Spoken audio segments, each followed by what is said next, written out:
Police असल्याची बतावणी करून 2 कोटी रुपयाच्या खंडणीसाठी हिंजवडी येथून विद्यार्थ्याचे अपहरण करून त्यास फलटण सातारा येथे डांबून ठेवलेल्या 2 आरोपितांना अटक।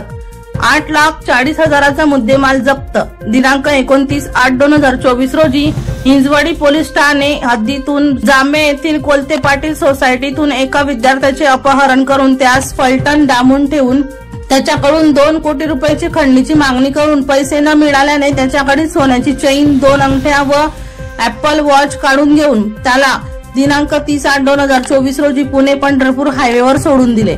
त्याबाबत हिंजवडी पोलीस स्टेशन येथे गुन्हा रजिस्टर नंबर 999/2024 मान्यसे कलम 140 2 308 4 308 5 304 3 5 अन्वये 5 अज्ञात इसमांविरुद्ध गुन्हा दाखल करण्यात आला होता।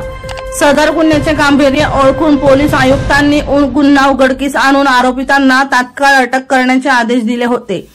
त्या अनुषंगाने खंडणी विरोधी व औद्योगिक तक्रारी निवारण पथकातील अधिकारी व अंमलदार हे घटनास्थळाजवळील तसेच टोल नाक्यावरील 70-80 सीसीटीव्ही फुटेज पाहून तसेच तांत्रिक विश्लेषण केले असता आरोपी हे माळशिरस जिल्हा सोलापूर येथे असल्याबाबत खात्री झाल्याने पथकाकडील एक टीम माळशिरस सोलापूर येथे रवाना करण्यात आली होती।